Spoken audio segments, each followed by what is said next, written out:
বিসমিল্লাহির রহমানির রহিম। Build engineering and কনস্ট্রাকশনের পক্ষ থেকে আমি হৃদয় আছি আপনাদের সাথে। আশা করি সবাই ভালো আছেন।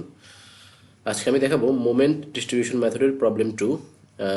এর আগে মোমেন্ট ডিস্ট্রিবিউশন মেথডের একটা প্রবলেম দেখিয়েছিলাম, যেটা খুবই সিম্পল ছিল। তো আজকে আমি প্রবলেম 2 দেখাবো। এই যে প্রবলেমটা আপনারা যেটা দেখতে পাচ্ছেন এখানে হলো আমাদের একটা বিম দেওয়া আছে, ইনডিটারমিনেট বিম দেওয়া আছে, যেটার আমাদের দুই পাশেই ফিক্স সাপোর্ট, আর মাঝখানে আমাদের কিছু ইন্টারনাল মানে আমাদের মাঝখানে কিছু হিঞ্জ অথবা এটাকে আপনার রোলারও চিন্তা করতে পারেন। হিঞ্জ সাপোর্ট আছে, ধরে নিলাম এখানে এখানে হিঞ্জ সাপোর্ট আছে, হ্যাঁ, আর এখানেও হিঞ্জ সাপোর্ট আছে। এটা আপনারা কনসিডার করতে পারেন আর কি, হিঞ্জ সাপোর্ট বি এবং সিতে। ওকে, তাহলে আমরা এখন এটা করি। তো সর্বপ্রথম আমরা যেটা করব সেটা হলো আমরা ফিক্সড চেইন মোমেন্টটা বের করব। ফিক্সড চেইন মোমেন্ট, এই যে ফিক্সড চেইন মোমেন্টটা বের করব। তো ফিক্সড চেইন মোমেন্ট বের করার জন্য আমাদের, আমি এর আগের ভিডিওতে বলেছিলাম যে আমাদের কিছু ফর্মুলা আছে, তো সেই ফর্মুলা অনুযায়ী আমরা ফিক্সড চেইন মোমেন্টগুলো বের করে ফেলবো। যেমন আমি এখানে দেখাচ্ছি, এই যে এই পিডিএফে আছে, এই যে এখানে আমাদের যদি লোডিং, আমরা যদি এখানে প্রথমে এফ এ বি মানে এ বি মেম্বারের জন্য যে আমরা কনসিডার করি এ বি মেম্বার, আমরা প্রথমে যেটা করেছি বা আমাদের যেটা নিয়ম ম্যাথের, সেটা হলো আমরা যে হিঞ্জ সাপোর্ট বা রোলার সাপোর্ট থাকলে সেখানে আমরা কি করি, একটা ইমেজিনারি লক করে দিই। এখানে আমরা মানে লক করে দিলে এটা আমাদের ফিক্স সাপোর্ট হয়ে যায়। তাহলে আমাদের এখানে কি হলো, দুই পাশে ফিক্স সাপোর্ট, আর এখানে আমাদের একটা ইউনিফর্মলি ডিস্ট্রিবিউটেড লোড আছে। তাহলে এই যে এই লোডিং কন্ডিশনের জন্য আমাদের ফিক্সড চেইন মোমেন্টের যে ফর্মুলা, সেটা হলো WL²/12। এই যে এটা, হ্যাঁ, এটা হলো আমাদের WL²/12। আমাদের ঘড়িকাটার বিপরীত দিকে নেগেটিভ, ঘড়িকাটার দিকে পজিটিভ। WL² plus WL²/12। ওকে, তাহলে আমরা এটা এখানে বের করলাম। এই যে ডাব্লিউ এর মান হলো আমাদের, প্রথমে আমরা এই দিকে বের করলাম নেগেটিভ, মানে এ বি, এ থেকে বি এর দিকে। তাহলে এটা আমাদের বের হলো -25। এল এর মান হলো আমাদের 6, এই যে এল এর মান হলো 6, আর বাই হলো 12। তাহলে আমাদের এখানে -75 কিলোনিউটন এটার বের হলো। আর এখানে আমরা এফ বি এ বের করবো এবার। এফ বি এ হলো আমাদের জাস্ট সেম ভ্যালু হবে, আমাদের পজিটিভ হবে। এটা হলো এদিকে আর কি, এটা আমাদের পজিটিভ হবে। পজিটিভ হলো 70 + 75। ওকে, এরপরে আমরা বের করবো হলো এখানে আমাদের এই যে এই পয়েন্টে একটা হিঞ্জ সাপোর্ট আছে, তাহলে আমরা এটাকেও লক করে দিবে, এটা ফিক্স সাপোর্ট হয়ে যাবে। লক করে দিবে এটাকে আমরা। তো এখানে লক করে দিলে আমাদের এটা আসছে, এটা আমাদের কোন কন্ডিশনের মধ্যে পড়ে আমরা সেটা দেখব। তো এখানে আমাদের এই কন্ডিশনের মধ্যে পড়ে, এই যে এই কন্ডিশনের মধ্যে আমাদের দুইটা সিমেট্রিক্যাল, মানে এখানে দুই পাশে ফিক্স সাপোর্ট হয়ে যাচ্ছে, আর এখানে আমাদের একটা লোড আছে, এখানে একটা লোড আছে, এবং দূরত্বগুলো সমান সবগুলো আমাদের। এখানে যে লোড, এখানে মানে এই দুইটা লোড আমাদের সেম। অথবা আমরা এটাকে যদি এখানে যদি সেন্টারে একটা সেকশন নিই, তাহলে বলতে পারি সিমেট্রিক্যাল। এই পাশে বেশি সিমেট্রিক্যাল, এখানেও দেখেন এই যে এখানে আমরা সেন্টার পয়েন্ট নিলে সিমেট্রিক্যাল, এই যে মানে এতটুকুর মধ্যে আর কি, এতটুকুর মধ্যে সিমেট্রিক্যাল বলা যায়। হ্যাঁ, তাহলে আমাদের এই ফর্মুলা দাঁড়াচ্ছে কি এখানে 2PL/9, হ্যাঁ, -2PL/9। তো আমরা যদি এটা এখানে করি, এটা প্রথমে আমরা এই দিকের জন্য বের করব। এই যে প্রথমে আমরা এই ডিরেকশনের জন্য, মানে ঘড়িকাটার বিপরীত দিকে নেগেটিভ। তো তাহলে এখানে তারা একটু ক্যালকুলেট, আমি 2PL/9 দিয়ে দিয়ে করলে এটা আমাদের মিলে যাবে, আমি দেখাচ্ছি সেটা। তাহলে 2 ইন্টু PL, পি এর মান হলো আমাদের কত, 50। পি এর মান হলো আমাদের 50 ইন্টু এল, এল এর মান হলো আমাদের 6।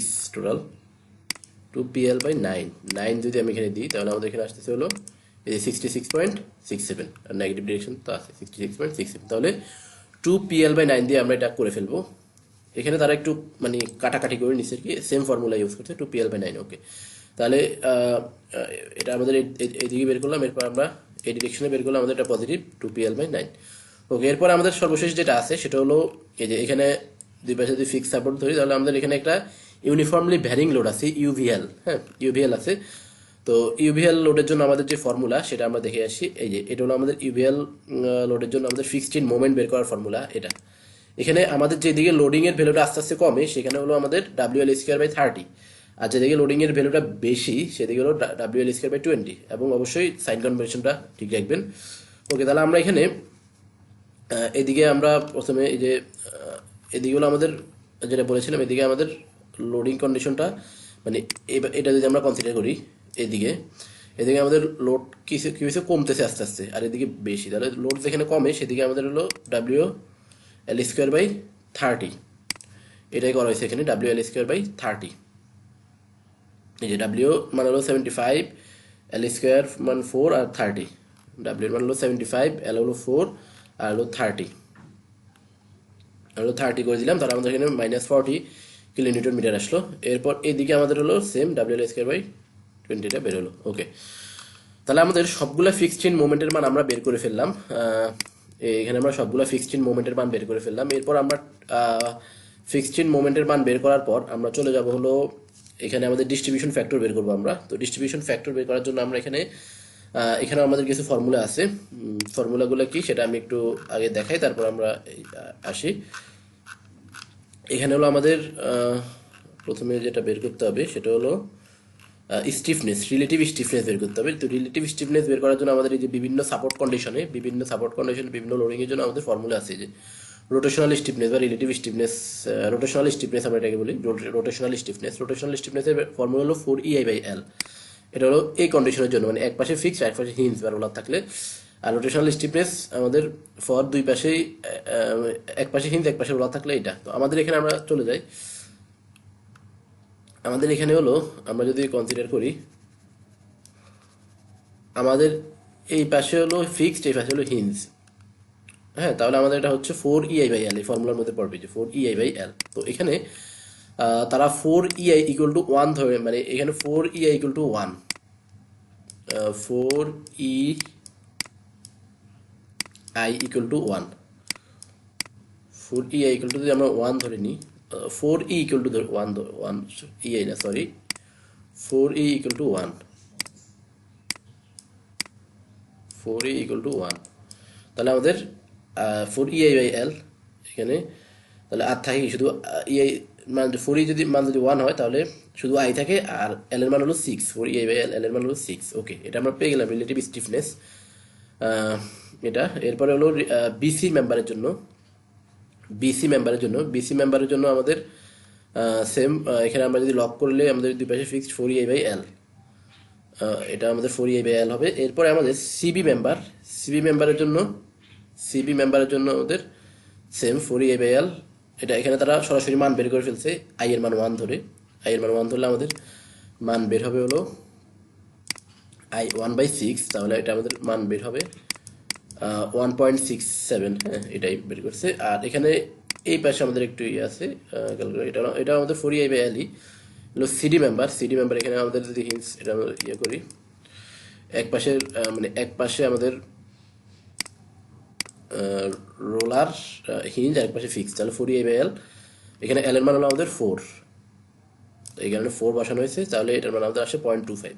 ওকে, তাহলে 4EI/L ফর্মুলা দিয়ে আমরা রিলেটিভ স্টিফনেসগুলো বের করে ফেললাম।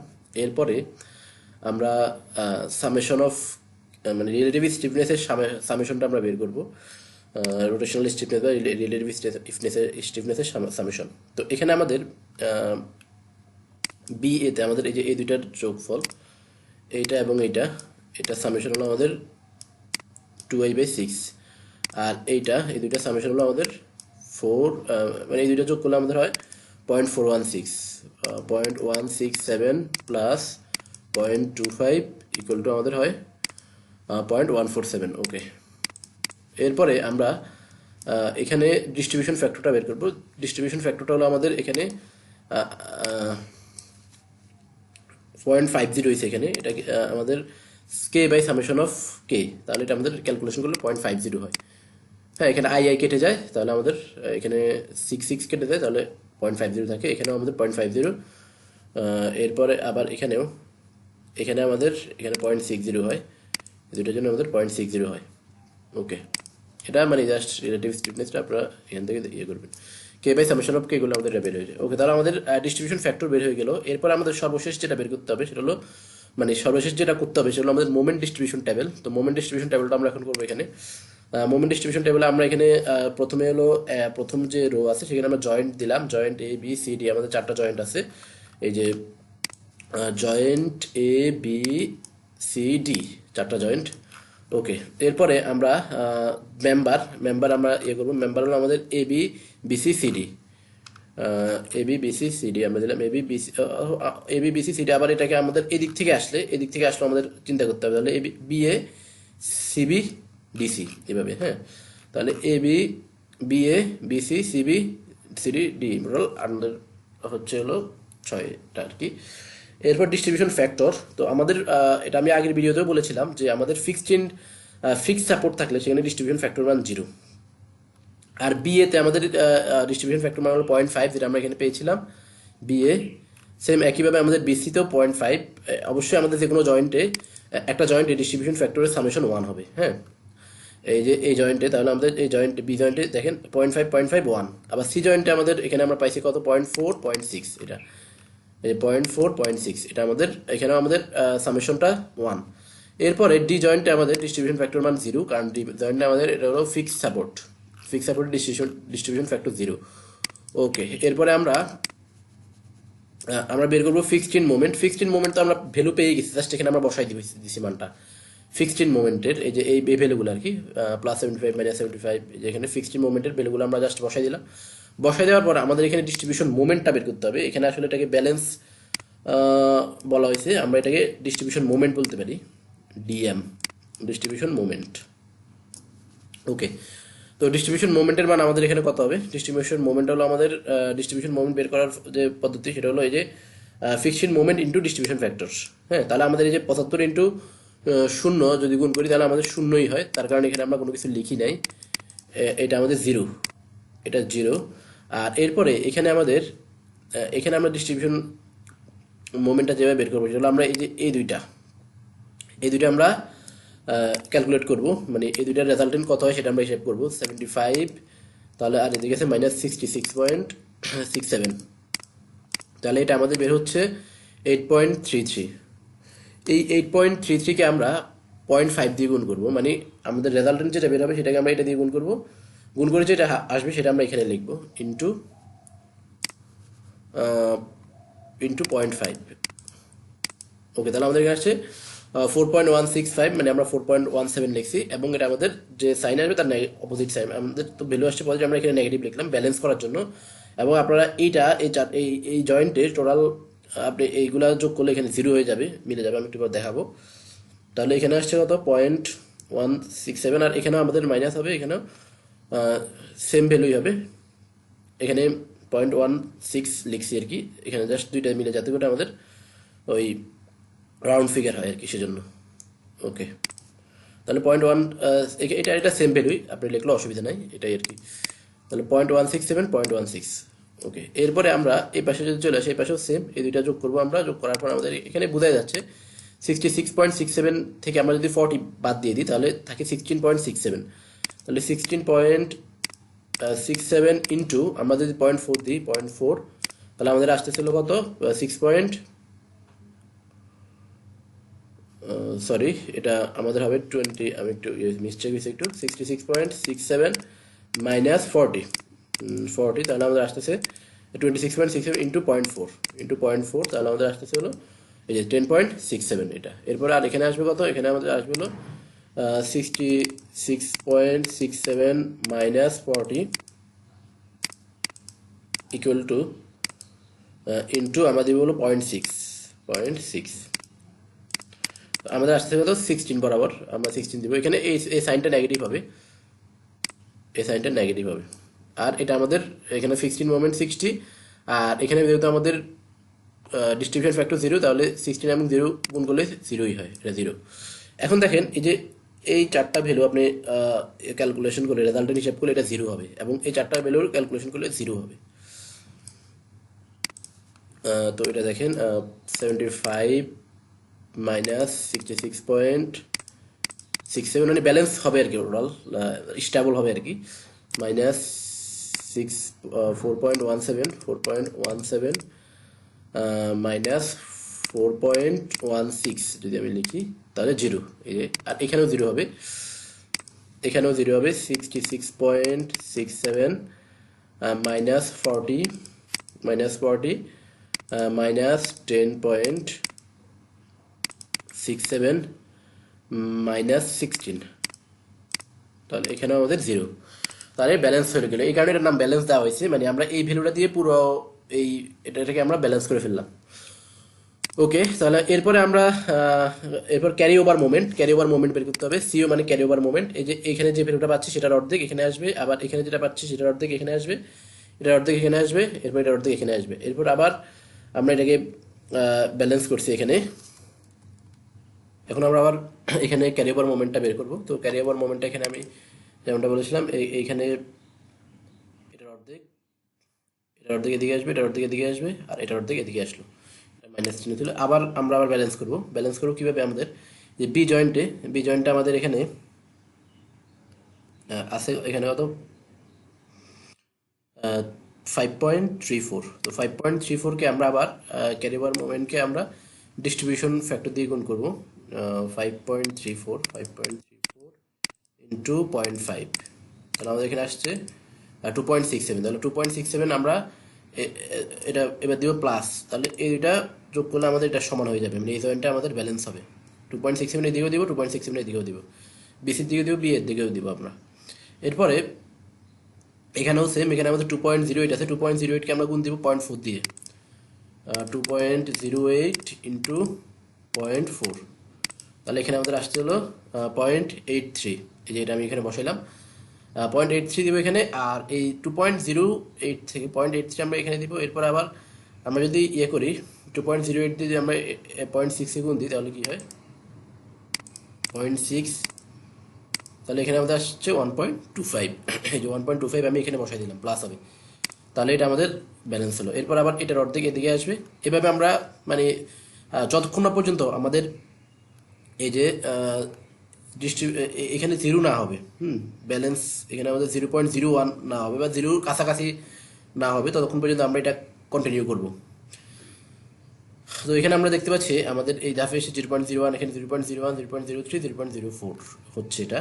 তাহলে আমরা এখানে এবার আমরা এটাকে শেষ করে দিতে পারি। তো এখানে আমরা ফাইনাল রেজাল্টেন্টটা হিসাব করলাম, ওভারঅল হিসাব করার পর আমাদের এখানে -70.8.5 আসছে, আর এখানে 73.41, এখানে 73.41, এখানে 55.32, এখানে 55.32, এখানে 55.32। ওকে, এরপর আমাদের এমএবি আমরা হিসাব করলাম, এমবি, এমসি, এমডি, এমএবি আর এমবি, এমসি।